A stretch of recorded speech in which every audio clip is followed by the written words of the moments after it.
kodėl per tiek metų, per civilizacijos tą visą laikotarpį, kodėl žmogus neįgyja imuniteto tiem dalykam, alergenam? O tu štai, kad tas imunitetas čia ir veikia, jis per daug stiprus yra. Yra tam tikrų ligų mažiau, jie serga mažiau tam tikrais vėžiais. Suaugus infarktai, insultai juos rečiau ištinka. Yra ir neblogai dalykų.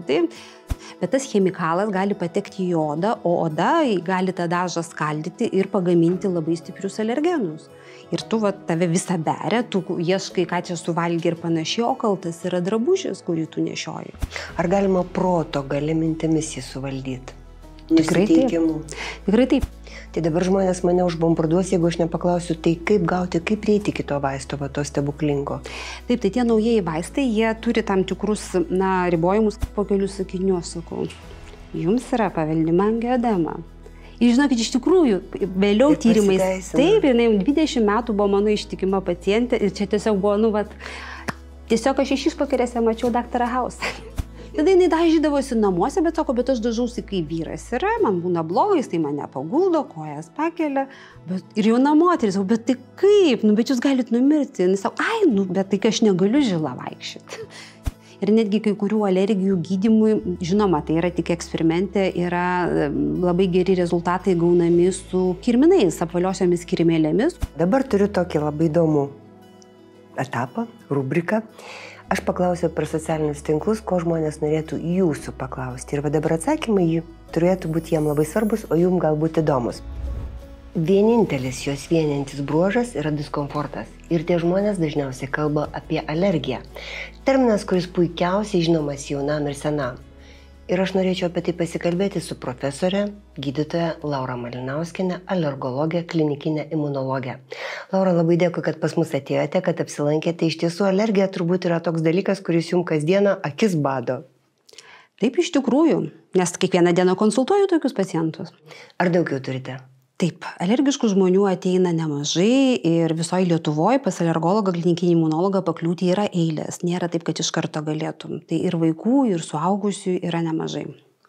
Praeitais metais jūs buvot pristatyta, nominuota mokslo premijai už savo darbą alergija maistui, cheminėms medžiagoms ir ten dar daug visokių dalykų. Sakykit, tas darbas buvo atliktas su tikslu išsiaiškinti lietuviams būdingas alergijas ir jo vystymasi. Ką jūs atradote ir kiek metų jūs darėte tuos tyrimus? Tai buvo ilgas darbo laikas, 15 metų kartu su profesorė Dubakiene. Ir mes ne tik buvom nominuotos, mes ir gavom, ir tais metais buvom vienintelės moterys, kurios gavome šitą premiją. Iš esmės mes norėjom pasižiūrėti, kuo mes skiriamės lietuviai visame vakarų Europos kontekste. Tai jeigu trumpai, niekuom. Mes esame labai pagal savo alergijų profilius, labai artimi šiaurės Europos gyventojams, skandinavams, pagal kai kurias alergijos, sakysime, tiek, kiek lietuvių yra alergiškų garstyčioms, labai artimi esam šveicarams, kas irgi toks, keistas dalykas yra.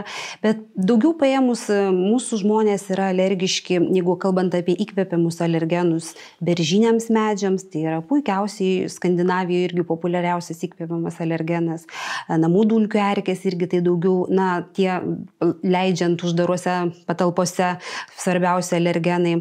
O maistas nesiskiria nuo bendrai visos Europos. Jeigu pietuose daugiau žmonės yra alergiški vaisiams, daržovėms, tai šiaurės Europoje, kaip ir Lietuvoje, tai yra kiaušinis, pienas, kviečiai, tokie, klasikiniai alergenai.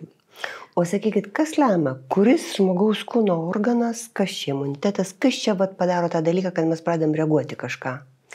Niekas nežino, vienareikšmio tokio atsakymo nėra, kodėl taip yra. Bendrai alergija tai yra pernelik stiprus imuninės sistemos atsakas. Tai čia gal daugiau tas klausimas, o kodėl jinai taip stipriai pradeda reaguoti į aplinkoje esančias medžiagas. Vienas iš tų tokių yra, kad natūralių dalykų kaip virusai, bakterijos, pirmuonis, kurie mus kaip organizmą gali suardyti, modernaus žmogaus aplinkoje jų yra vis mažiau ir mažiau, arba su jais efektyviai galima kovoti. O imuninė sistema, jinai jinai nori kažką veikti, mes esam sudaryti iš gyvų ląstelių, tai ir pasirenka priešą, kurio, jai yra, kad jinai turėtų tiesiog kokią veiklą užsiimti. Kodėl pasireiškia tam tikram organe, tai yra susiję ir su genetika. Kiekvienas mes turim silpną vietą. Ir juk būna vienam sausa oda, kitam nuolat galvas skauda, kažkur anatomiškai, tas organas galbūt yra šiek tiek kitoks, imlesnis tai agresyviai imuniniai sistemai ir tiesiog tai ir pasireiškia tam tikrose vietose, ne visame organizme. Nors kada mes kalbam apie taip vadinamąją atopiją, tai yra žmonės, kurie jau gimsta turėdami polinkį reaguoti taip audringai į aplinką, tai atopinės ligos jos pažeidžia visą organizmą. Ir čia mes dažnai matome nuo vaikystės jau, kad tos ligos keičia savo vaizdą. Vaikutis tik gimęs, jisai turi alergiją maistui, pienas ar ne, kiaušinis, taip toliau, lyg tai paskui tai išauga, tada kokie tai bėrimai atsiranda, jie irgi su amžium gali pagerėti, jau vaikutis paauglys darosi, atsiranda jam sloga nuo žiedadulkių ir jau jisai tampa studentų ir atsiranda astma. Taip, vėl alergenų spektras keičiasi ir ligos keičiasi. Jau yra astma, o ta oda tik tai kažkada vaikystėje buvo, arba atvirkščiai buvo sloga ir astma vaikystėje, o suaugus atsiranda odos pažeidimai. O kodėl per tiek metų, per civilizacijos tą visą laikotarpį, kodėl žmogus neįgyja imuniteto tiem dalykam, alergenam? O tu štai, kad tas imunitetas čia ir veikia, jis per daug stiprus yra. Čia jis pagrindinis kaltininkas. Jis ir pagrindinis kaltininkas. Jeigu mes žinom tokias autoimuninės ligas kaip reumatoidinis artritas, pavyzdžiui, vilkligė tokia jau, kada irgi autoimuninė sistema pati save griauna iš vidaus. Tai čia yra agresyvesnės ligos. Jos jau nusprendžia imuninė sistema, kad mūsų organas yra priešas ir reikia sunaikinti. Tai čia imuninė sistema nenusprendžia, kad organas priešas, bet nusprendžia, kad maisto produktas yra negerai ir jinai taip įpuola ardydama, kad dar ir suardo ir savo organo dalelę ir mes gaunam tada aišku simptomą. Bet kodėl jinai taip nusprendžia, kol kas niekas to nežino. Daug tų teorijų yra. Ir apie tas gerasias bakterijas, kad jų per mažai, tų blogųjų per daug. Mikroplastikas yra irgi labai stiprus toksai, imuninės sistemos dirgintojas, galbūt kitos cheminės medžiagos. Čia kalbama apie tą vandenį buteliuose, produktus buteliuose, ten dėžutėse plastikinėse, čia reiškia viskas eina į tą patį darželį. Taip. Tai tiesiog tai yra tai, kas dirgina tą imuninę sistemą ir neleidžia nusiraminti. O tai kaip jūs kaip specialistė žiūrite, pavyzdžiui, į imuniteto stiprinimą, kai sako, reikia stiprinti imunitetą, čia reikia sportuoti, šaltas dušas. Kaip čia tada užstiprinam taip, kad paskui dar labiau jisai reaguoja viską? Tai sportuoti, šaltas dušas, viskas gerai. Visą tai gerai. Galbūt čia jo nereikia stiprinti, reikėtų surasti jį, pabandyti subalansuoti. Taip? Kad jeigu nes alergijos metu jisai yra labai stiprus, bet jis neteisingai veikiantis. Taip, tai kažkaip jį reikėtų nuraminti, kad jisai nebūtų toksai dirglus ir netaip aktyviai reaguotų. Juk visi vaistai, kurie yra skiriami alerginiam ligom gydyti, jie vienaip ar kitaip slopina tą imunitetą. Tai čia jo nereikia stiprinti papildais ar dar kažkom tai, bet reikėtų surasti kitus būdus, kurie tai imuniniai sistemai leistų atkreipti dėmesį į kitus dalykus, būti ramesniam. Tai nervų sistema be galo turi daug įtako šitam. Tai jeigu mes turime, kadangi prie didelės dalies imuninių organų, prie visų imuninių organų prieina ir nervinės skaidulos. Taip, tai jeigu jos yra iš smegenų, jeigu taip jau labai paprastai šnekant, taip, ten eina aktyvacijos signalai, tas organas irgi yra sudirgęs ir siunčia signalus ląstelėm, kad jos būtų visą laiką budrios. Jeigu iš ten eina ramus signalai, taip, tada viskas tvarkoja. Reiškia, turėtų būti tarp simpatinės ir parasimpatinės nervų sistemos pusiausvyra. Tada parasimpatinė nervų sistema, ją kaip ir aktyvuoja sportas, išsimiegojimas geras. Taip. Tas vidinio neigiamo streso nelaikymas savyje, tos vidinės įtampos paleidimas. Tai yra viskas, kas tinka kitom lėtiniam ligom, alerginiam ligom irgi tinka. Kokį vaidmenį čia vaidina vitaminai, pavyzdžiui, labai populiaru gerti vitaminus? Taip, aš manau, kad čia minimaliai vaidina tą vaidmenį. Iš viso padaryti tyrimus su mitybos įtaka, ypač alerginių ligų vystymuisi ir bendrai visų ligų vystymuisi tyrimai su mityba yra pakankamai sudėtinga daryti labai vienareikšmiškas tas išvadas. Kaip rodo galbūt ir tokie siauresni ištyrimai, omega tos riebiosios rūgštys, vitaminas D, galbūt jie tokie labiausiai gal turintys įtakos tai imuninės sistemos pilnavertišką, gerąją prasme, ne blogąją prasme. Taip. Kiti mikroelementai, tai yra kaip irgi trašos, žinot, tai čia kaip į mašiną ten, įpili kažko tai kūrą ir tada gali gazuoti ar ne, varyti. Bet čia mums nereikia nei gazuoti, nei varyti. Čia kaip tik reikia tokio subalansuotumo ir ramybės. Tai apie omega rūgštis, dėl ko yra kalbama, kad tai ne tik pačiai imuninės sistemos ląstelėm, bet ir organam kaip po tokiems yra gerai atsinaujinti pačiom ląstelėm, struktūriniam ląstelėm. Kvėpavimo takus tai irgi saugo nuo kitų dalykų. Tai jis reiškia ne vien tik tai, kad į imuninę sistemą mes įdedam, bet taip pat ir patį organą saugome. Tai va galbūt atrodytų, kad tai būtų naudingiausia. Apie probiotikus, prebiotikus, tas gerasias bakterijas, irgi nėra tokios vienos nuomonės, vienareikšmiškai nusistovėjusios. Nemažai taip yra tokių duomenų, kad galbūt visai beprasmiška juos valgyti iš tablečių. Taip. Galbūt tai yra gerai valgyti natūralius, taip, kurio yra gyvos bakterijos. Taip. Nes jos yra džiovintos dažniausiai tabletėse, ar ne? Turbūt aš net nežinau. O kaip mes jas atgaivinsim, tai jos yra sausos, atgaivinam, ar jos ten prigyja. Galų gali tyrimai rodo, kad kol tu juos geri, ta tavo flora pasikeičia. Tu sustoji ir per kelias dienas vėl viskas grįžta atgal. Tai čia va tokie yra vienareikšmio atsakymo nėra, kaip čia šitoj vietoje. Tai, o ta mikrobiota, kiek jinai reikšminga yra imunitete? Juk imunitetas ne tik tai mikrobiota.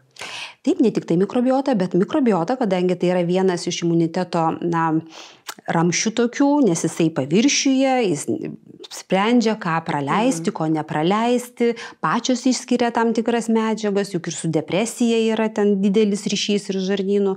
Jinai yra be galo reikšminga, bet kaip rodo tyrimai, jinai formuojasi pirmaisiais jau mėnesiais po gimimo, labai anksti. Ir vėliau ją būna labai sunku, jeigu iš viso įmanoma pakeisti taip, kad tas pasikeitimas ir užsiliktų. Taip, tie žmonės, kurie serga alerginiam ligom, ypač tie vadinamieji atopiški žmonės, kur gimsta jau polinkį turėdami, tai juose yra mažiau gerųjų tų bakterijų štamų, mažesnė įvairovė, galbūt jie turi ten kokius 5, sakysim, vietoj to, kai sveikas turi ten 100 tų štamų. Tai va čia yra irgi biškeli toksai, kad yra disbalansas, tai čia faktas, bet va jį taip įtakoti, kad jisai ilgalaikiai ir užsiliktų, va čia nėra labai neišspręstas, sakysime, klausimas. Tai iš esmės žmogus gali labai stengtis, vartoti daugybę vitaminų, daugybę kopūstų raugintų valgyti, o reikalas negerėja. Negerėja, bet čia vis dėlto reikėtų turėti ir palikti vilties. Čia alerginės ligos yra lėtinės ligos. Niekada gyvenime viskas neina lygiai. Taip, visos lėtinės ligos turi savo bangavimus. Yra periodas, kada yra labai blogai, atrodo, kad čia niekad nesibaigs ir bus blogai, bet reikia turėti viltį ir žinoti, tikrai bus gerai. Tikrai ateis laikas, kai bus viskas tvarkoje ir galvosi, kad kaip čia visą tai man buvo, net sunku patikėti. Tik tai reikia žinot, kad yra šansas, kad vėl viskas gali sugrįžti. Taip, galbūt ne iki tokio blogumo. Sakyčiau, gal blogiausia būna, kada kūdikėliai būna mažiukai, tada aišku ir tėvam labai, mamom ypatingai tas sunkumas yra. Ir ta imuninė sistema, kadangi dar jinai tokia yra šviežia, nemoka reaguoti, jinai labai plačiai reaguoja su dideliais pažeidimais. Vėliau jinai irgi išmoksta, kad reikia reaguoti galbūt ne taip audringai, tik tam tikrose vietose. Tai tą viltį tikrai reikia turėti. Vienaip ar kitaip bus geriau. O paminėjot kūdikėlius. O ką tėvai turėtų žinoti, jeigu jiem pasako, jūsų vaikas alergiškas, ką jie turėtų žinoti? Tai žinoti, kad vilties neprarasti, nekaltinti savęs, kad jie kažką blogai darė, kad jie kažko nepadarė, ypač mamos būna linkusios kaltinti save. Tiesiog turi daryti tai, kaip tau sako gydytojas, taip, galbūt kartais, aišku, ir gydytojai pasako ne visai, įvairių ten dalykų būna, ar ne? Tikriausiai turėtum pagalvoti, ar man tinka taip daryti, ar aš jaučiu, kad man taip tinka elgtis. Ir tiesiog vaiką mylėti ir žinoti, kad vis tiek viskas bus geriau, nebus taip visą laiką. Ir tai jokiais būdais nėra nuosprendis. Jų labai daug ir tyrimų, ir gyvenimas rodo tie žmonės, kurie turi įvairių alergijų, kad jų, sakysim, yra tam tikrų ligų mažiau. Jie serga mažiau tam tikrais vėžiais. Suaugus infarktai, insultai juos rečiau ištinka. Yra ir neblogai dalykų.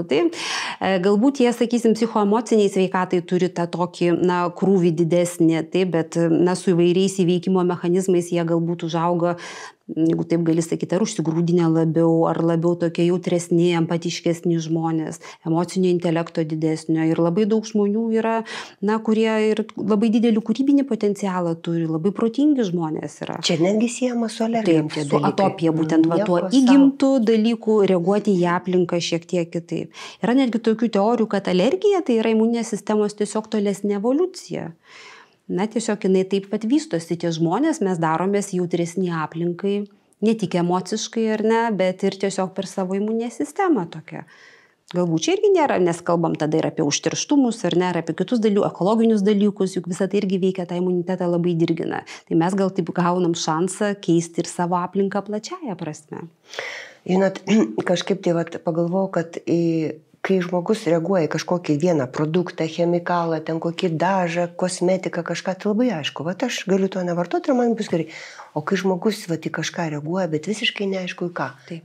Nuo ko pradėti ieškoti, kur eiti, ką daryti, paprastas klausimas. Jeigu yra įtarimų, kad tai yra kažkoks išorinis veiksnys, aišku, gydytojas alergologas, mes turim tam tikrus tyrimus, kuriuos galim panaudoti ir pabandyti išsiaiškinti. Bet aišku, tai yra labai svarbi ir pačio žmogaus savistaba. Jeigu tu ateini, sakai, man kažkas darosi, bet aš neturiu žalio supratimo, žinoma, kad bus pritaikomos tos standartiniai rinkiniai dažniausių dalykų, ar ne? Tai vis dėlto gali būti taip, kad kažko tai ir nepagauna. Taip ir nepagausim. O kokie yra standartiniai rinkiniai? Ką reikia žmogui žinot, kas jam bus pritaikyta? Jam bus ištirta priklausomai nuo to, kokia problema. Jeigu problema yra toks čiaudulys, ašarojimas, dusulys, bėrimai labai greitai atsiranda kažką tai suvalgius ar palietus, tada tinka odos mėginiai dūrio, ten, kur dedami alergenai, arba kraujo tyrimai. Tada mes juos galim tos specifinius imunoglobulinus nustatyti. Jeigu yra tokie, kad kažkas tai beria, bėrimai išlieka keletą dienų ar savaičių, taip, jeigu ar vaistą pavartojus po keletos valandų tik tai kažkokia problema atsitinka, tada yra odos lopo mėginiai. Jie yra užklijuojami ant nugaros, tam tikri irgi standartinės medžiagos arba tai, ką žmogus įtaria. Dėl to visada, sakau, svarbu yra žinot, koks galėtų būti tarimas ir tas žmogus net gali atsinešti tą daiktą. Taip, nuo ko tai galėtų būti. Mano disertacija buvo apie alergiją drabužiams ir drabužių dažams. Tai irgi toks tai nėra labai dažnas dalykas, bet tai apie ką gali žmonės pagalvoti. Bet reiškia, jūs turėjote duomenų, jeigu disertaciją parašėte, reiškia, daugam taip gali atsitikti. Žinoma, kad gali atsitikti. Ir yra netgi dažai, kurie yra nenaudojami, yra ES, kurie neleistini, yra, jeigu tai ekologiška tekstilė, dar didesnis sąrašas dažų, kurie yra neleistini naudoti, nes jie gali sukelti alergijas. Ir kitą kartą nepagalvoji, taip atrodo, tai rūbas, ką ten rūbas. Bet tas chemikalas gali patekti į odą, o oda gali tą dažą skaldyti ir pagaminti labai stiprius alergenus. Ir tu tave visą beria, tu ieškai, ką čia suvalgi ir panašiai, o kaltas yra drabužis, kurį tu nešioji. Tai reiškia, visokių įdomių dalykėlių gali būti. Tai aš ir galvoju, kad jeigu tu šnekėsi su gydytoju, tu sakai viską, ką tu galvoji, kas tau atrodo įtartina, netgi visokie keisti dalykai, ar ne, kad tu su juo pasitikėtum ir galėtum viską papasakoti.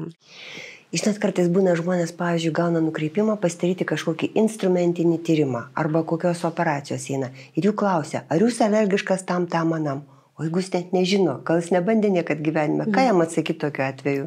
Tai jeigu nebandėjai, nieko nebuvo, tai ir sakai, kad nieko nėra. Bet kartais atrodo, kad tie tyrimai galėtų apsaugoti nuo to, kas atsitiks. Tai bet deja ne, visi tyrimai, kuriuos darome dėl alergijos, jie parodo taip, kaip yra dabar. Šiandien tu nealergiškas, bet jeigu tu pradėsi vartoti tą vaistą, tai gali būti pirmas kartas, kai tavo imuninė sistema sureaguos ir jau po mėnesio tu būsi jam alergiškas. Tai todėl niekur pasaulyje tie tokie profilaktiniai alerginiai tyrimai, jie neatliekami ne iš tingumo, o tiesiog, kad prasmės jų nėra. Nes reikėtų prisiminti, mes iš gyvų ląstelių sudaryti, taip, gyvos ląstelės. Ir kas joms šaus į galvą taip sureaguoti, deja mes šito prognozuoti negalime. Bet jeigu žmogus vieną kartą jau tapo kažkam alergiškas, ar jisai turi šansą, kad jis daugiau nebereaguos į tą kitą arba gar kažkokį produktą? Tai gali būti vienkartinės reakcijos? Ne, jeigu atsirada alergija kažkam, tai jinai yra ilgalaikis dalykas. Nes čia formuojasi tas imuninis atsakas su atmintimi. Čia, kad kaip ir tu pasiskiepėjai nuo kažko, tai jau daug metų dar turėsi tą vieną atminties ląstelę bent jau, kuri prisimins, kad čia tu susidūrėjai su kokia stabligė ir ta tavo imunitetas jai ilgą laiką išliks. Juk ir tas pakartotina vakcinacija, kad ir nuo encefalito ar nuo stabligės, ir kas kažkiek metų daroma. Taip, nes tikimasi, kad tiek metų ir išliks. Lygiai taip pat ir su alergija. Žinoma, kad jinai gali dingti. Dažnai, kadangi imuninė sistema bręsta vaikystėje, kūdikystėje, tai va tame amžiuje jos keičiasi ir tikrai kažkas buvo ir po to išauga pienui, kiaušiniui.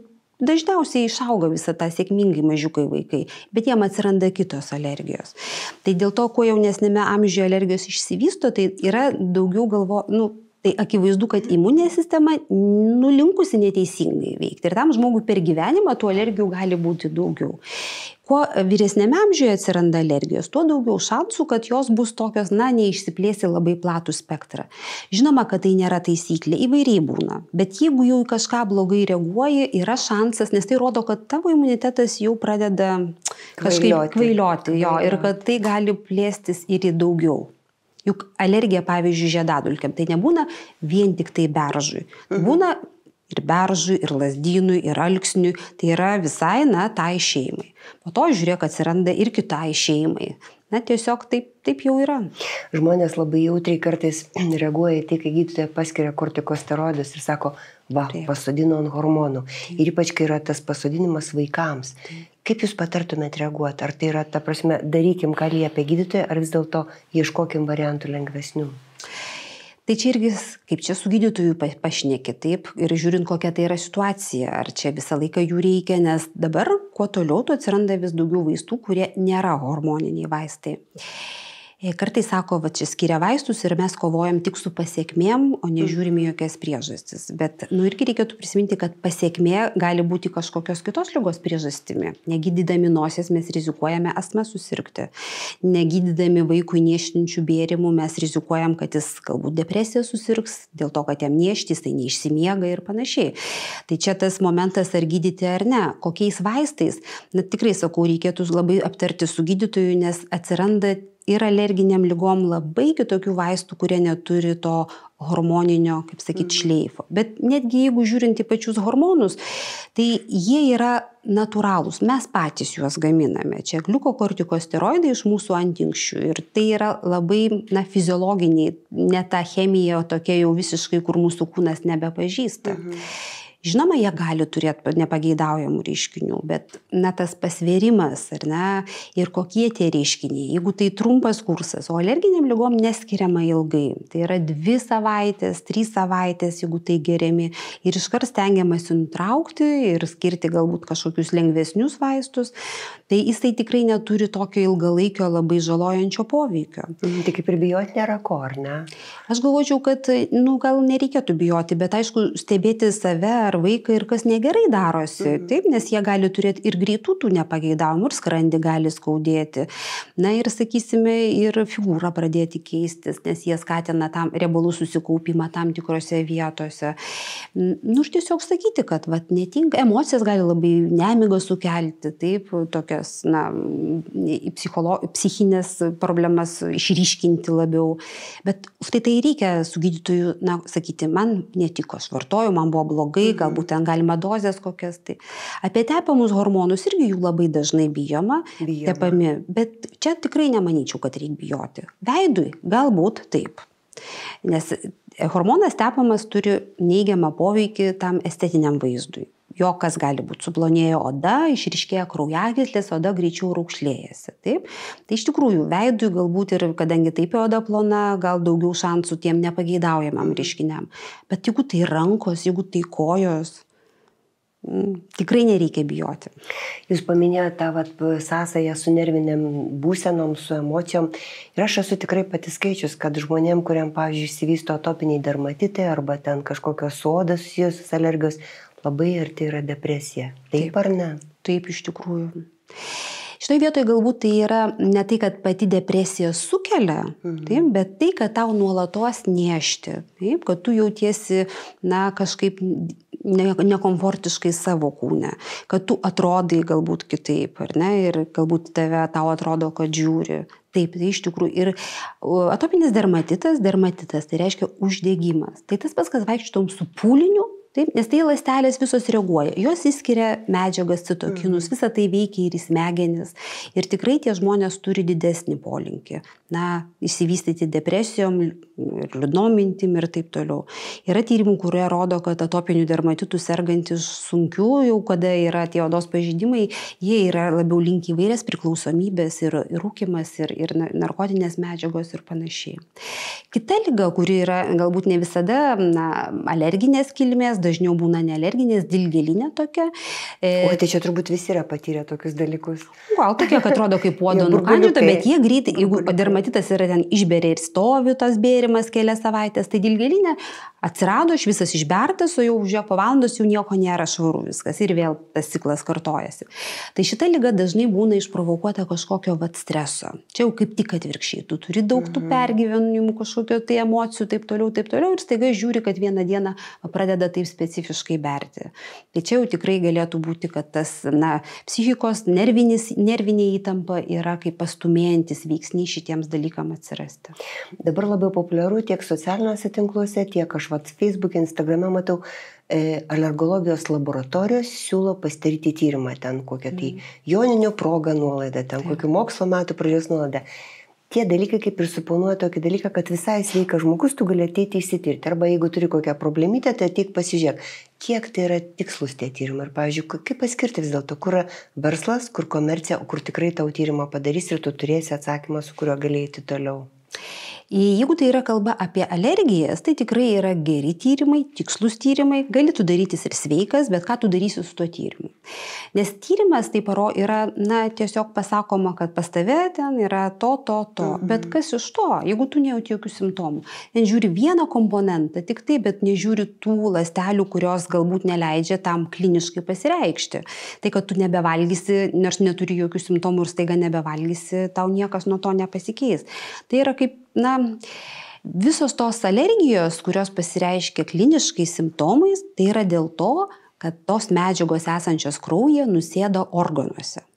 Bet mes, kada darom kraujo tyrimą, mes matom jos nenusėdusias, o tiesiog jas plaukiančias, o jos galbūt ir niekada nenusės. Va čia klausimas yra, kada šitie dalykai... Kaip ir nėra problemos, ar ne, jeigu jos jau plaukia. Kada atsirado, pavyzdžiui, vėžio markeriai, vėžio žymenys, tai irgi buvo toks truputėlį vajus, kad visi ir sveiki žmonės ėjosi darytis, bet po to viskas taip susidėliojo, kad jie neturi diagnostinės reikšmės. Ir kas iš to tu pasidarysi, tu nervuosies, bet tai nieko nerodo. Galbūt jis ten po 3 metų iš tave išnyks ir nebus net pėdsako.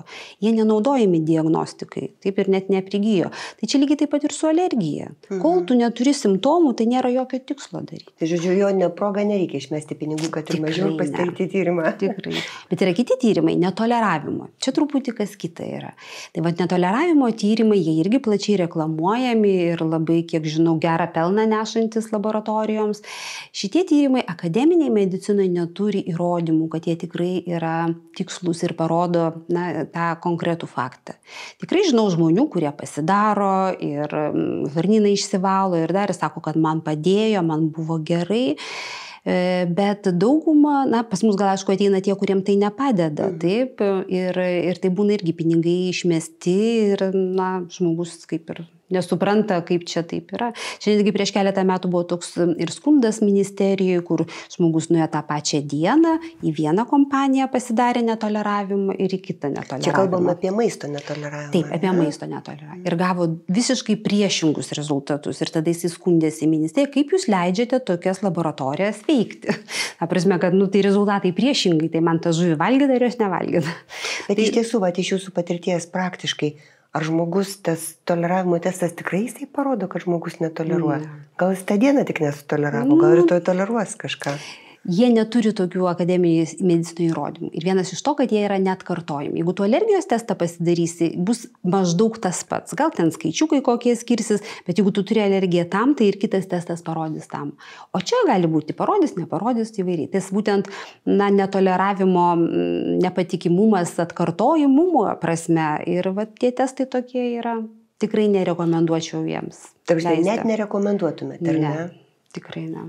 Kai kas nusivils, nežinau, kas nusivils. Gerai, dabar toks klausimas būtų, Ar tikrai alergija pasireiškia silpnesnės sveikatos žmonėms? Va, čia man iš pašalies buvo paduotas toksai. Ne, tai ne, čia gali būti ir stiprios normalios sveikatos žmogus, ar ne? Taip. Kaip tik, kai tu esi nusilpęs, va, tarkim, na, kai kalbam apie alergiją, visada kalbam apie tas greitas gal reakcijas, kad ten greitai kažkas tai vyksta, tai juk yra baltymai, tie imuninės sistemos produktai, kurie sukelia tas jau efektą tas simptomus, jie yra baltymai. Tai jeigu tu esi neprivalgęs, nusilpęs, tai kokios ten alergijos. Ir kita vertus žinoma, kad šalyse, kur yra badas, kur trūksta maisto, tai jų alergijos lygmuo yra gerokai mažesnis. Tai čia verta pamastyti. Alerginės lygos, iš tikrųjų, kai tu neturi iš ko gaminti, tai ką jau tu ten reaguosi. Čia, žinot, imuninė sistema ir visos tos ląstelės yra protingos, taip, ir jeigu jos turi ką veikti, tai jau jos ten nešaudos šoviniais į žiedadulkes ar dar kažką. Tai jos jau mobilizuojasi, kad išlaikyti tą organizmą, nesgi jos supranta, kad jeigu neliks organizmo kaip visumos ir jų neliks. Jos tiek supranta? Tai žinom, man patiko profesorius Spiridonovo toks teiginys, organizmas tai yra absoliuti diktatūra.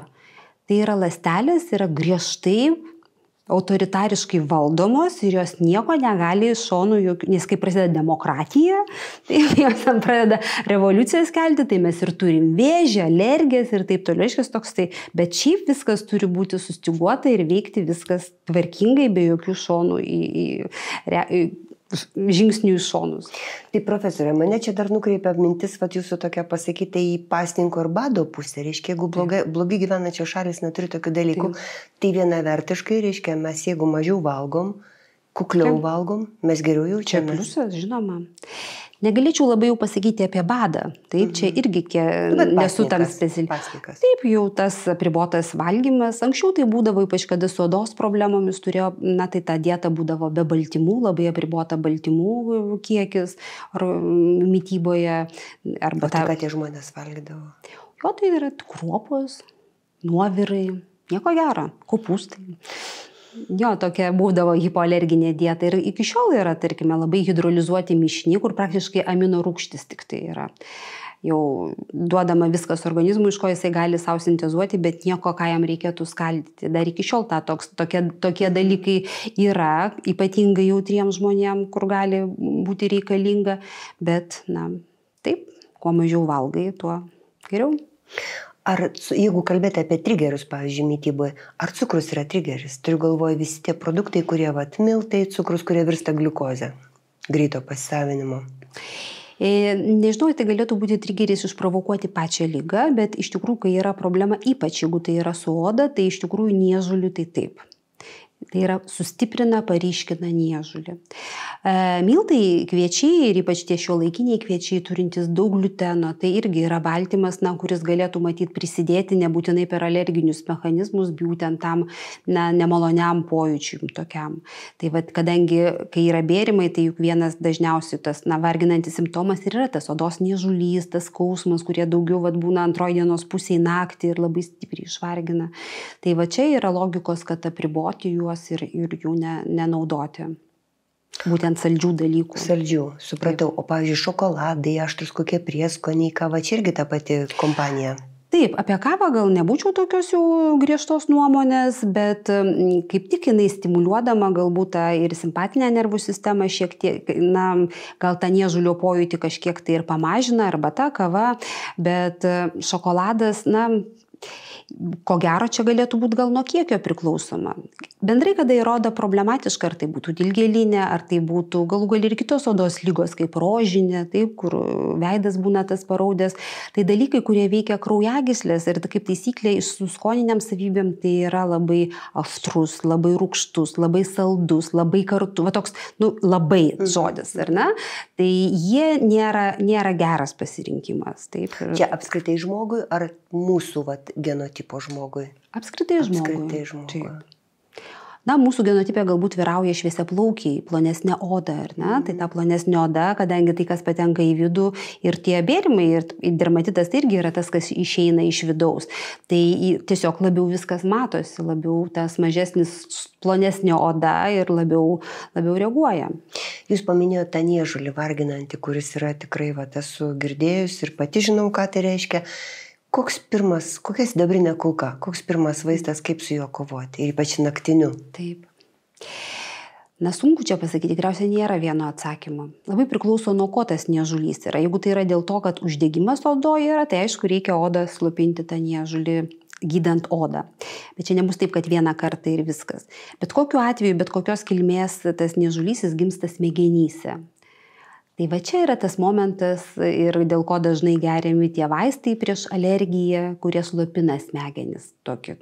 Be recepčiai jie yra tie senesni vaistai, tai va išgeria, sako, man labai gerai padeda. Čia Metrolis koks ir, ne? Klemastinas toks, tavegilis. Žinau, tavegilis. Jo, čia gal galima sakyti, nes jis be receptis, nežinau. Čia galim sakyti, ką norim. O ne? Mes laisvi čia. Tai va tiesiog šitas vaistas, nes jisai slopina dieną, jį dažniausiai išgėrus, tai toks apdujęs būsi, bet nakčiai jis puikiausiai tave išjungia ir tu nebejauti to. Arba gali atsibusti jau nusikasęs, bet tu to, pramiegosi tą dalyką. Bet aišku, jeigu kalbant plačiaja prasme apie niežulį, niežulis gali būti ir dėl kitų dalykų, kai kurie odos netgi nepaliečiančios priežastis, pavyzdžiui, limfomoms labai būdinga niežulys, tai yra kraujo vėžys. Taip. Tai irgi labai stipriai niežtės, kepenų lygos, irgi puikiausia, o gali būti tiesiog paprastai labai sausa oda. Taip, ir ją tiesiog niežtės. Bet niežulys, bet kokios kilmės, jo norma, kadangi jis per parasimpatinę nervų sistemą keliauja į smegenis, ta sistema aktyvuojasi vakare, naktį ir anksti ryte. Jis eina niežulio pojūtis kartu su skausmo pojūčiu. Tai jeigu ir skausmai visi kaip taisyklė, kai poliklinikos nedirba, tai ir niežulys suintensyvėja būtent tokiu pačiu metu. Ar galima proto gali mintimis jį suvaldyti? Nusiteikimu. Tikrai taip. Lėtinės odos ligoms, tengi yra psichoterapijos forma, ta vadinama kognityvinė terapija, kada tave išmoko, kaip tu galėtum tai pradėti valdyti. Tai irgi nebus taip, kad tu čia 1-2, bet tai, kad tu yra priemonių psichologiškai, kaip gali tą suvaldyti, tai iš tikrųjų taip yra. Bet čia to reikia mokytis, gal ne visiems būna priimtina. Bet jeigu kalbant apie niežulį, tai yra tie naujesnieji vaistai, kurie yra skirti odos lygom ir būtent dermatitam, yra nauji, kurie tiesiog po vienos tabletės ar po vienos injekcijos labai ryškiai sumažina. Ir čia ne tik tai reklaminiai dalykai, bet kadangi mes juos Lietuvoje turime ir naudojame, patys matom ant savo tų pacientų. Netgi pačiam atrodo kaip stebuklas. Nes niežulys iš tikrųjų yra tas, kuris daugiausiai ir vargina. Kita kartą oda ne tiek ir pažeista, bet tas pojūtis varo iš proto. Tai dabar žmonės mane užbombarduos, jeigu aš nepaklausiu, tai kaip gauti, kaip prieiti kito vaisto, to stebuklingo. Taip, tai tie naujieji vaistai, jie turi tam tikrus ribojimus, kad juos gali skirti gydytojai specialistai. Priklausomai nuo to, koks vaistas, nebūtinai tai universitetinė klinika turi būti, bet jau reiškia arba dermatologas tai turi būti, arba alergologas. Jau šeimos gydytojas daugumą tų vaistų galės pratęsti, bet pirmas paskirimas turi būti jau gydytojo specialisto.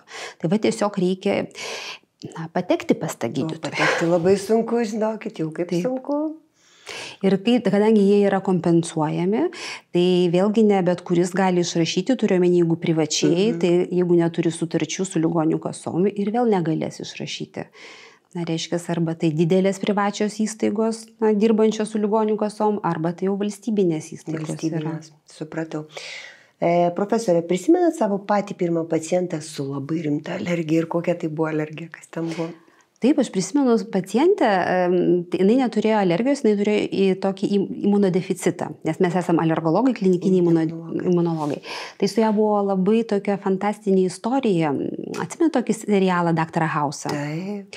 Na ir buvo ten serija apie paveldimą, angioedemą, ten tokia jau aišku perlenkta truputėlį, bet tiesiog tai buvo apie tą ligą.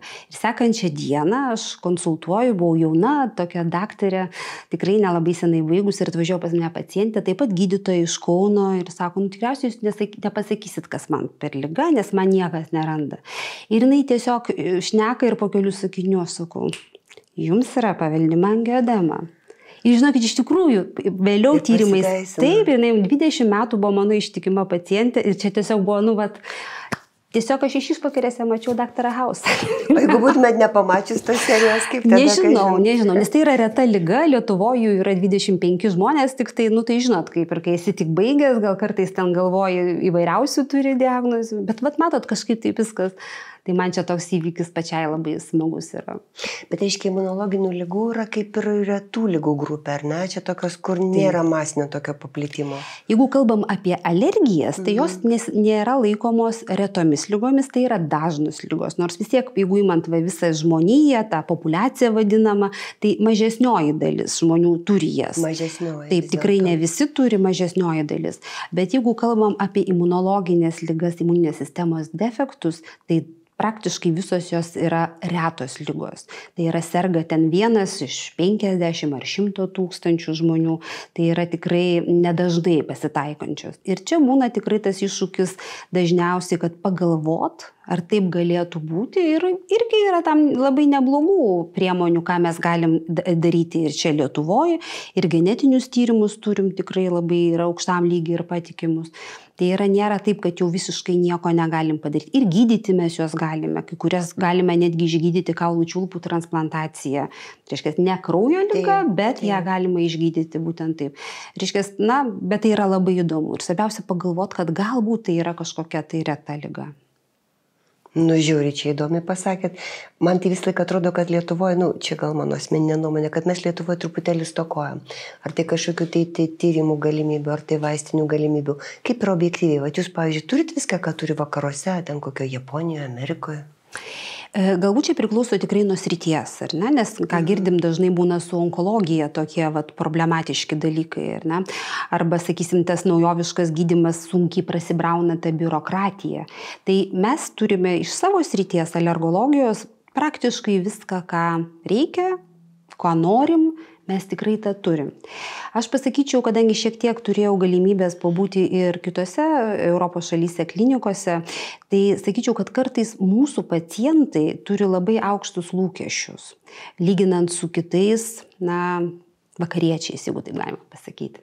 Ir čia ne tik tai, kad lietuviai pacientai, bet visi iš tos buvusios, to sovietinio bloko tų šalių, jį turim pernelyg aukštus lūkesčius, kad mus čia paims, išpreparuos ir pasakys, kad tu turi daryti taip, taip, taip, taip. Tos pagarbos gydytojų vakaruose tikrai yra daugiau ir tikėjimo, jeigu tau sako, kad viskas jau čia, mes šitoj vietoj pasiekėm limitą, nebėra tyrimų, ką daryti, tai mūsiškis dažniau bus įsižeidęs, rašys kokį skundą, raštą, kad čia jam kažko tai neduoda, negu tai priims, kad dėja ne viską tu gali pataisyti ar gauti.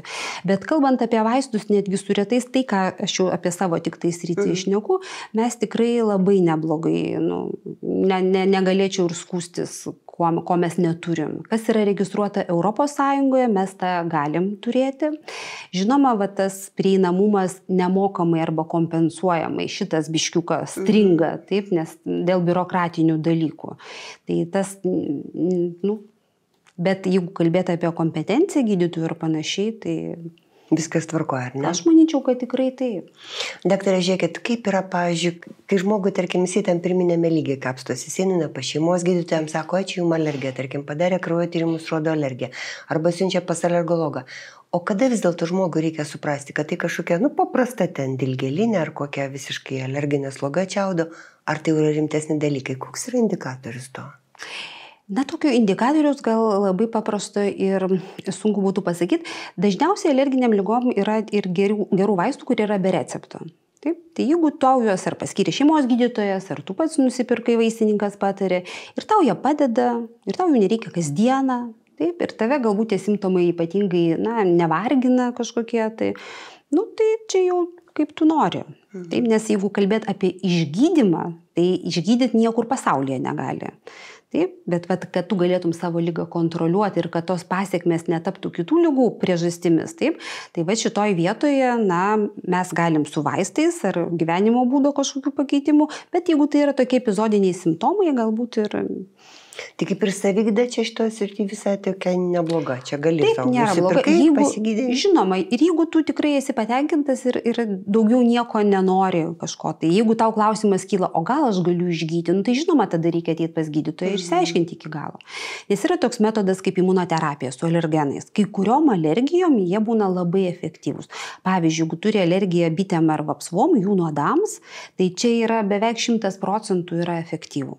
Beveik 100%. Jeigu turi alergiją žiedadulkėms, tas procentas galbūt apie 80%, kad tau bus žymiai geriau, nereikės gerti tablečių, taip sakysim.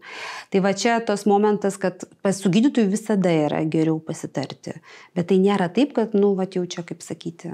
Dėl bet kurios pogo bėgti ir ieškoti, neapsimoka. Gerai, dabar yra toks dalykas kaip anafilaksinis šokas. Taip. Ir čia turbūt ta baisioji alergijos pusė, apie kurią žmonės labai dažnai apie tai skaitome medijose. Kiek dažnai tie dalykai būna ir kiek jo reikia bijoti?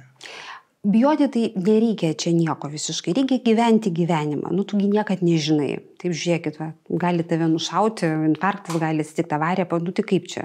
Nereikia bijoti to anafilaksinio šoko. Jeigu taip žiūrint mediciniškai ir šaltų protų, tai anafilaksinis šokas retai kada įvyksta ir nuo jo numirti taip pat yra netaip lengva. Tai čia irgi tas momentas, kad jeigu jis ir įvyks, tai daugiausia šansų, kad tu ir nenumirsi. Tai kažkas spės išgelbėti tuo metu. Arba organizmas pats susitvarkys. Žinoma, kai vyksta reakcija tokia didelė, jisai stengiasi tai kaip ir kupiruoti, kaip ir padėti savo, išskiria tas medžiagas, kurios kovoja su to šoku. Pavyzdžiui, galbūt baisiausia atrodo, kai kažkas įgelia, ar ne? Ir kad čia daugiau kažkaip siejama, kad paims ir numirsi, pradedi tinti. Taip. Tai čia iš tikrųjų ir Lietuvoje, kiek vyksta mirčių, karts nuo karto būna žmonės miršta būtent po įgėlimų. Bet reikia pasakyti, vien kas Lietuvoje yra, jie miršta ir kaip taisyklė mes kelių metų čia tas mirtis žiūrėjom, yra tie, kurie žinojo, kad jie turi tas alergijas, bet jie neturėjo su savim galimybės susileisti, neturėjo vaistų su savim ir panašiai. Tai čia toks, dažniau tai būna vyrai. Kažkaip tai jiems taip atrodo. Bet šiaip jau, kada įvyksta ta reakcija ir kur mes gydom tą imunoterapiją, tarkim, tie žmonės pasako, kad įvyko kažką, įgėlė, jie išsigando, jie puola važiuoti mašinom patys iš miškų, kažkur kiti ir avarijas padaro, bet jie išgyvena. Čia nėra taip lengva numirti nuo to. Tai bijoti nereikia. Ir kuo tu esi jaunesnis, tuo šansų, kad išgyvensi, net jeigu tau nesuteiks pagalbos, yra daug. Nes organizmas, jeigu tu turi sveiką širdį, taip, neturi kažkokių tų problemų, jisai stengsis ją sukupiruoti visą tai. Tai ne dėl to, kad tau kraujas išbėga, čia tiesiog anafilaksinis šokas įvyksta, nes staiga išsiplečia visos kraujagyslės. Už tai mes leidžiam adrenaliną, taip, kad jas sutrauktų, bet kai tai išsiplečia kraujagyslės, organizmas pats adrenaliną išskiria, čia nėra kažkokia mistinė medžiaga. Tai jeigu mes matom tokį žmogų, aišku, jam reikėtų nukristi patogiai, taip, gulėti galbūt, jeigu jis negali, kad neužkristų kvėpavimo takai, tokie jau pagelbėjimo dalykai. O psichologiniai dalykai ten pakvėpuoti, paskaičiuoti, nukreipti mintis, čia neveikia šitoje situacijoje? Ne, bet jeigu tai vyksta jau ne kai krenta spaudimas ir žmogus dar yra su sąmonė, tai reikia sakyti, kad jis labai išsigąsta. Taip. Tai čia tas raminimas yra neblogai. Tinka. Jis tinka, bet jeigu šalia to atsirandant odos raudonos dėmės, taip, jeigu tau čia akyse tiesiog tinsta lūpos liežuvis, pagalbos vis tiek reikia prašytis, bet šalia to stengtis tą, sveiką protą išlaikyti, kiek išeina. Su tuo sveiku protu. Kartais visaip su juo būna. Daktarė, žiūrėkit, kaip jūs iš savo praktikos įvardytumėt, kokia yra viena dažniausiai pasitaikanti klaida, kuri provokuoja alergijas? Ką žmogus turi žinoti? Būtų labai sunku įvardinti, kadangi tų alergijų yra tiek daug visokių rūšių. Galbūt, sakyčiau, savęs nemeilė ir nepastebėjimas tų dalykų, kurie tau simptomus sukelia. Galbūt čia toks dalykas, tiesiog vis užlipi ant to grėblio, nes vis pamiršti. Čia dažnai būna su vaistais, kurie yra nuo skausmo toks. Jau būna alergija, kaip aspirinas vaistas, diklofenakas ir panašiai. Nu, vat ir kažkaip Jie linkia alergizuoti. Jie linkia sukelti alergijas ir vat kaip taisyklė, kaip pastebėjau su tai žmonėm, jie būna, kad, kadangi galbūt tai nėra nuolatos geriami vaistai ar ne, epizodiškai, kad būna, nu tai vat išgeriu, man čia kažkas pasidaro, nu aš vėl išgeriu po kažkiek tai laiko. Nu, vat čia toks tiesiog, aš pamiršau, čia man tikrai gal būdavo kažkas nuo tokio, bet, tai va čia tai. Tai savistabos trūksta. Va tokios savistabos jo prisiminti galbūt dalykus tuos, jau vis dėlto buvo negerai, tai netgi jeigu tu nepatekai pas daktarą, tai galbūt to vaisto neger, gal tu kitą kokį vaistą pabandyk. Na ir kitas, aišku, irgi tos savęs meilės, nemailės, tai yra tie vadinami kontaktiniai alergenai ir plaukų dažymas. Labai dažnai. Čia tiesiog, tai netgi tu tą alergiją nustatai tam komponentui, kuris yra plaukų dažuose, bet savo, čia aš vis tiek dažysiu ir vis tiek dažysiu. Tai yra tokia pacientė, kuriai įvykdavo greitos reakcijos, ne tai, kad jai nieštėdavo odą, bet kai jinai nusidažydavo, jai pasidarė labai silpna, jinai pradėdavo dusti, išberdavo raudonom dėmėm, tai jau kaip ir pagal mūsų apibrėžimus anafilaksija. Bet jinai pagulėdavo ir jai praeidavo, išgerdavo prieš alerginių vaistų ir dažydavosi iš pradžių kirpykloje, bet kirpėjas, tai sakė, ne, čia jau kažkas yra nenormaliai, čia mes su tavim nesitsatskinsim. Tada jinai dažydavosi namuose, bet sako, bet aš dažausi, kai vyras yra, man būna blogai, tai mane paguldo, kojas pakelia, ir jauna moteris, bet tai kaip, bet jūs galite numirti. Jis sako, bet tai aš negaliu žila vaikščioti. Ir galvoju, kaip, šitaip, irgi toks. Pakeitus dažus irgi tas pats. Taip, nes ten yra tas toksai parafenilendiaminas, kuris, nuolatiniuose tos, kurie jau permanentiniai dažai, jisai juose visose bus. Tai irgi toks įdomus. Ir kiti renkasi kentėti, kad ten niešti tą galvą ir kažkaip vis tiek. Tai tas pasirodo, Mano, pavyzdžiui, manikiūro meistrė, jinai pastebėjo, kad jai baisi alergija nuo gelinių lakų. Taip. Klientams lakuoja, o jinai paskui kenčia, pirštai sutrukinėja, ten, žodžiu, baisu, kas darosi. Tai žmogus apie visus daktarus, kol rado būdą. Ten, aišku, ir vaistus gavo. Užsideda kažkokią vilnonę pirštinę, ant viršaus lateksinę pirštinę ir dažo. O sakau, nėra paprašiau atsisakyti. Ne, sako klientas. Tai va, taip. Ir čia jūs irgi labai tokią įdomią temą užkabinot, nes irgi visų Europoje jau ne vienus metus šnekama, kad tie akriliniai ir permanentinis lakavimas, bet ypač blogis pasidarė, kada atsirado tie rinkiniai, kur žmogus pats gali nusipirkti ir darytis. Nes profesionalas taip, jis gali alergizuotis, ypač jeigu ten nesilaiko kokių saugos taisyklių ir taip toliau, bet kada pats žmogus lakuojasi, jeigu jų patenka ant odos, jis labai greitai sukelia alergiją, žmogus įsijautrina. O profesionalam tas yra aktualu, kadangi kada dildina nagą, apdoroja, tose dulkėse tas alergenas taip pat yra ir jos kvėpuoja ir čia viskas užteršta yra. Daug pacienčių iš tos ryties, iš grožio industrijos daug, ar ne? Bet aš irgi pritarčiau, kad dauguma jų vis tiek, tai yra jų profesija, jų darbas ir jos vis tiek kažkaip tai, tai nemirtina yra, bet, nemalonu, bet jos išlieka, nes tai geri pinigai.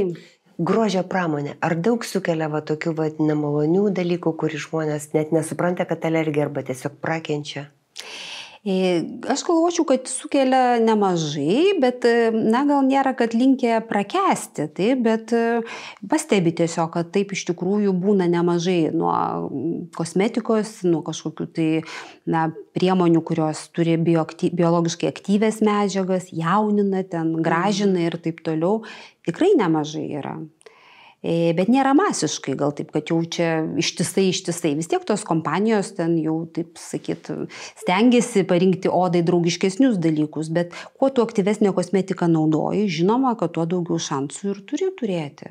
Ir nuo injekcinių įvairių būna dalykų, tų granuliom susidaro tie mazgeliai, tokie pasikeitimai, kur jau oda labai stipriai sureaguoja. Būna taip. Bet va čia tas įdomiausia, kad labai dažnai neatsisako vis tiek jų. Va čia man tas fenomenas toks. Pasaulį. Taip. Bet čia ir graudu ir kaip ir taip juokinga truputėlį. Man tai keista, tas žmogus tokia įdomi psichologija, o kodėl taip yra. Daktare, kokia būtų psichologija tokiai teorijai, kad vis daugiau daktarai, tie bendrosios praktikos gydytojai, gaudami pacientą, kuriam neaišku, kas yra, pastaraisiais metais tai išsivystė po COVID skiepų, jie dažniau nurašo ant to, kad galbūt įvyko kažkokia kryžminė reakcija. Gripo COVID skiepas, COVID dar kažko, tai kaip jūs tai traktuojat? Tai iš tikrųjų po skiepijimo RNR vakcinomis prieš COVID tam tikrų lygų, kurios yra susijusios su imuninės sistemos aktyvacija, mes pastebėjom, kad jų padaugėjo. Bet pasakyti, kuriems žmonėms tai išauks, tai aišku to, ir iki šiol nėra aišku, kaip čia pasakyti, kieno imuninė sistema pernelyg stipriai sureaguosi tą dalyką. Ar tai turi ilgalaikių pasiekmių? Galėčiau sakyti, kad tuos procentus, kuriuos mes turėjome, labai sėkmingai buvo vis dėlto galima juos pagydyti, net nebūtinai vaistais, yra vadinamos kraujo valymai, tos plazmaferezės, kada tas medžiagas susidariusias buvo galima pašalinti iš organizmo. Tai va čia tas momentas toksai, galbūt ir geras, kad tai neatrodytų, kad bent jau su alerginiam lygom, kad tai išliko jau čia ir labai viskas ilgalaikiam dalykui. Man taip neatrodytų, kad taip yra. Tai to negalėčiau sakyti. Bendrai paėmus skiepai tai yra imuninės sistemos labai specifinis, bet jos sudirginimas. Ir galvoti, kad jie galėtų iššaukti alerginės ligas, gal aš biškiuką šitoj vietoj turėčiau abejonių, kadangi kai kurios infekcinės ligos kaip tik apsaugo nuo alergijų. Čia ypač, anksčiau buvo daug tokių tyrimų ir idėjų, pavyzdžiui, kodėl vakaruose tų alergijų daugiau, nes juos neskiepijo nuo pat gimimo BCG vakcina, reiškia, tuberkuliozės, kur yra labai stipri antialerginio imuniteto formavimuisi. Tiesiog, ten tas ląsteles labai nukreipia būtent į infekcinę pusę. Tada hepatitas A, pavyzdžiui, ir ar jo paskiepius ar persirgus, irgi tie žmonės, tie vaikai rečiau turi alerginės ligas. Ten tokių įvairių niuansų. Ir netgi kai kurių alergijų gydymui, žinoma, tai yra tik eksperimente, yra labai geri rezultatai gaunami su kirminais, apvaliosiomis kirmėlėmis, kurios yra preparatai, kuriuos vartoji ir ten, žodžiu, jis irgi tą imuninę sistemą moduliuoja taip, kad nukreipia dėmesį imuninės sistemos nuo tų alergenų, o orientuoja būtent į... Jinai neturi laiko į pieną reaguoti, nes reikia tą kirmėlę prarytą sutaikinti. Čia gal ir girdėjotgi buvo naudojama ir sublogimui, ar ne, kad jos tenais. Tai ten kitokio tipo kirmėlės. Jo, tai ten apie kitas kirmėlės, kurios ten tavyje tada suėda. O čia būtent tie kirminai, galbūt ne jie visi, jų ten dalelės, ar ne, kad atitrauktų imuninės sistemos dėmesį. Tai tas infekcinis komponentas, ir kodėl galvoju, kad dabar jų daugėja alergijų, ar ne, nes infekcinių ligų mažėja. Ir tos šalis, kur ir badas yra, ir kur infekcijų daugiau, taip tai yra, tiesiog mažiau alergijų yra. Čia mes matėme ir didelis tyrimas epidemiologinis buvo padarytas Vokietijose, kada dar buvo rytų ir vakarų, žinojo, kad jos jau susijungs ir po susijungimo tą stebėjo. Tai rytų Vokietijoje žymiai daugiau buvo sergamumas infekciniam ligom. Ten bronchitai visokie, dar kažkokie ten dėl žarnyno infekcijos ir panašiai. Ir po susijungimo, kaip gražiai rytų Vokietija pradėjo siekti vakarų Vokietijos alergijų prasme, o infekcinės ligos labai gražiai nusileido į ją. Civilizacija. Jau civilizacija, jo. Tai galbūt tie skiepai, ne visada yra vien tik tai tas toks blogis, nes ten labai jau specifiškai tą imuninę sistemą dirgina. Bet ta nauja technologija, tos informacinės RNR, manau, kad jos yra labai stiprus poveikis imuniniai sistemai. Gal kai kam tiesiog jisai per stiprus. Per stiprus buvo. Jūs paminėjot kirmėlės, bet aš dar pagalvoju, yra toks dalykas, kaip, pavyzdžiui, žmogus kirmėlių turi, jam irgi būna kažkokie alerginiai požymiai, gali pasireikšti odoje, ar ne? Gali būti, tai. Kadangi tos ląstelės, kurios dalyvauja tam tikrose alerginėse ligose, jos evoliuciškai ir susikūrė, kad apsaugotų žmogų nuo kirmėlių. Tai tiesiog, kadangi kirmėlių mažai, tai jos ten pradėjo dalyvauti alerginiuose procesuose. Bet taip, jeigu mes tokias trichinėlės turėsime arba skarydės, tai gali atsirasti tokie bėrimai kaip nudilginimas, nes tos ląstelės sproginėja, kai ta kirmėlė juda organizme. O dargi yra visokios tos baisios lemblijos, dar kažkokios smegenys. Bet šitose bėrimai jau nebus. Neegzistuoja. Taip. Sakykit, ką daryti žmonėm, kurie turi katę šunis ir, pavyzdžiui, žino, kad alergiški būtent tam namų draugui. Ką daryti? Ką daryti? Tai jau mes senai nebepatarėme jų pašalinti iš aplinkos. Nes vis tiek neįmanoma. Taip, draugai, jau artimiausi, ar ne, jie tampa. Kiek galima, galbūt reikėtų nemiegoti su jais, ar ne, stengtis, kad bent jau būtų viena vieta, lova, kur tų gyvūnų nėra ir tas kambarys, kur galbūt neleidžiama. Labai neretai yra stebimas toks fenomenas, kad prie savo gyvūno, kad ir turiu alergiją, bet aš kažkaip tai priprantu. Ir blogai būna, kiekvieną rudenį mes turim tų studentų, kurie gyvena su gyvūnais, tada atvažiuoja į Vilnių bendrabutį ir pradeda grįžinėti pas tėvus ir jau jiems nebegerai darosi. Tai čia ta tokia pertrauka ir vėl sugrįžimas alergiškam žmogui yra jau išryškėję. Na, o tokiem žmonėm pasiūlom imunoterapiją, tai yra pratintis. Tai imunoterapijos ir prasmė yra, kad tu tą alergeną gauni nuolat ir vis tą pačią dozę. Čia yra kaip dresavimas imuniteto. Taip, ir tu matai tą katę, ir jos nematai, tu visą laiką gauni jos alergeną ir tikimės, kad ta imuninė sistema nustos reaguoti. Tai toks šansas yra, kad tai jau turėtų priprasti prie to. Gerai, Laura, dabar turiu tokį labai įdomų etapą, rubriką. Aš paklausiau per socialinius tinklus, ko žmonės norėtų jūsų paklausti. Ir dabar atsakymai turėtų būti jiem labai svarbus, o jums galbūt įdomus. Kiek teisinga teorija, jog išvalius kepenis ir pradėjus vartoti sveiką maistą, baigėsi arba sumažėjo alergijų? 0 teisybės. 0. Tikrai. Iš vis kaip jūs kaip medikė reaguojate į kepenų valymą? Tikrai labai skeptiškai reaguoju, nemanau, kad jas galima išvalyti ir niekas čia nepatvirtins, jokiais tyrimais, kad jas išvalyti galima, jos pačios yra kaip filtras, ten gyvos ląstelės yra. Ir kad baigsis visos tos alergijos, tikrai ne. Žinot, būna, atrodo, kažką aš dariau ir man tikrai viskas pagerėjo ir pranyko, taip? Tai jau, kad tikrai padėjo, tai mes kiek galim, kažkiek tai metų reikia išgyventi ir nebesugrįžti. Bet tos alergijos, juk jos vis tiek yra banguojantis, vis tiek ateina periodas, kada tai sugrįžta atgal. Tai manau, kad čia tikrai plus valant kepenis dažnai naudojamos kažkokios medžiagos, augalinės ar grybas kažkoks, kaip tu jas kitaip valysi, ne? Kažkokiu ten, nežinau, kaip ten valant. Tokie yra visokie preparatai, tai tu jų plus dar gali gauti sunkų kepenų uždegimą. Žodžiu, nereikia valyti kepenų. Tikrai ne. Nereikia. Bet reguliuoti sveiką maistą, mitybą susitvarkyti kaip ir neblogai, ar ne? Žinoma, kad neblogai, nes tai yra ne tik alergijom, bet ir bendrai kūno sveikatai. Ir kai visas kūnas sveikas, tai tada visi kiti sveiki. Gerai, nežinau, kaip ją mediciniškai vardyti, bet liaudiškai berods dilgėlinė vadinasi. Įtariu, kad ji yra pas mane. Kaip ji pasireiškia ir kaip ją gydyti? Gal ir banalus klausimas, bet man aktualus. Dilgėlinė labai dažna liga.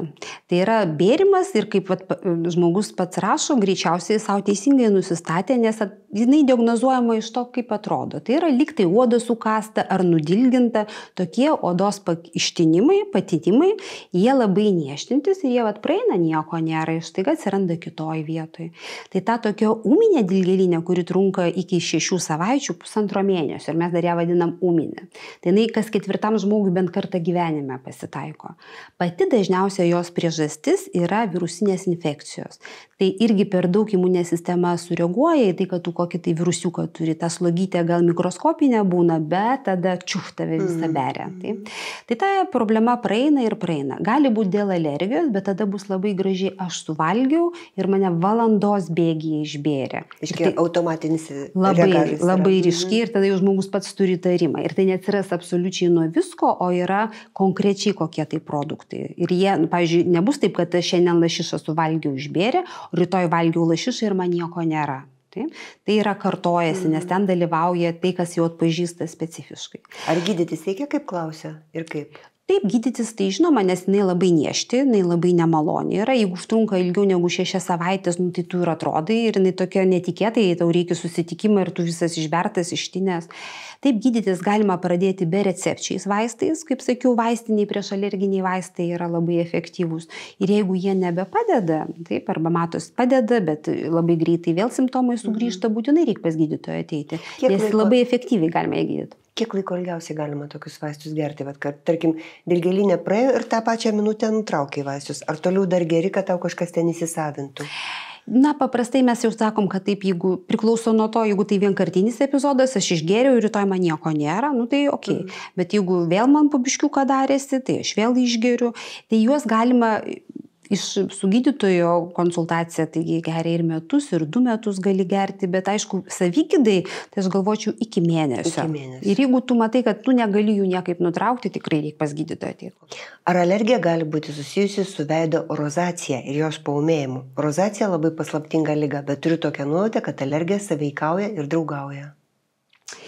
Jeigu žiūrėti iš mokslinių tyrimų pusės, tai rozacija tai yra rožinė ir nėra žinoma iš tikrųjų, kodėl jinai vystosi, bet jinai yra, reiškia, odos paraudimas, gali susidaryti tokie mazgeliai odoje.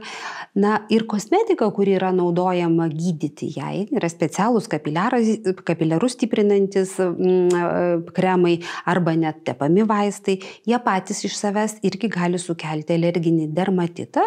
Ir reiškia, oda tada toje vietoje bus ne tik raudona, bet jinai tokia šerpetoja, tokia sustorėjus, tikrai gali tos dvi ligos persikloti. Bet kad alergija sukelia rožinę, tai tikrai tokių duomenų nėra. Kartais tie žmonės būna jautresni namų dulkių erkėm, bet tai neturi jokios praktinės prasmės. Iš esmės tai nėra žinoma jos etiologija, bet tai nėra alerginės kilmės liga. Aišku. Liepos mėnesį išbėrė dekolte, siaubingai neštėjo, geriau vaistus, opeksą, visą mėnesį, lakyšiaus arbatą, tepalai atopiniai odai, slėpdavosi nuo saulės, neserzino, vaistai ir tepalai padėjo, bet norėčiau sužinoti bėrimo priežastį, ar nepasikartos. Kraujo tyrimas nerodo nieko blogo. Gal galite paklausti arba parodyti mano nuotrauką. Tai va, aš jums rodžiau, Laura. Aš pažiūrėjau, tai matosi, kad yra tikrai išberta dekolte. Šitoj vietoj galėčiau pagalvoti, kad kažkas, kas buvo šitoj vietoj tepama, sureagavo su saulė. Tikrai tai pagalvočiau. Negalvočiau, kad tai dėl to, kad žmogus kažką valgė ar gėrė, dėl to, kad tokiu atveju viskas išsinešioja po visą organizmą ir atsirastų bėrimai ir kitose vietose. O svarbiausia, plona oda yra aplink akis, aplink burną, tai yra, būtų įvairiose kūno vietose. Iškiai, čia labai lokaliai panašu, kad kažkas buvo šitoj vietoj tepta. Kita vertus, kaip tai atsirado, ar tai pirmieji spinduliai, kurie labiau paveikė eksponuojami. Nes yra žinoma tokia liga, tai yra polimorfinis šviesos sukeltas bėrimas. Labai neretai pasitaiko nuo saulės, kada atsiranda nieštintis labai bėrimai ir tai būna dažnai ant dilbių būna, ne visam kūne, bet irgi įdomu, kad tik tam tikrose vietose, bet baisiai niešti. Jokios tabletės... Aš tą turėjau, žinau, žiauru nuo saulės. Jo, ir baisiai ten niešti nemalonu ir tada jokios tabletės nepadės, o tepalai, ypač kurie turi hormonų, jie gali padėti. Bet tas išgydymas, tai yra vienintelis, tai yra saugoti saulės. Dažnai tai būna keletą metų trunka ir po to dingsta. Čia nėra alergija, čia yra toksai autoimuninis fenomenas, ultravioletiniai spinduliai odoj suformuoja mūsų pačių baltymus paskaldo ir suformuoja tokius, antigenus vadinamus, kurie erzina imuninę sistemą ir jie tada sureaguoja. Štai hormonas padeda, nes hormonas liepia ląstelėm nereaguoti į nieką.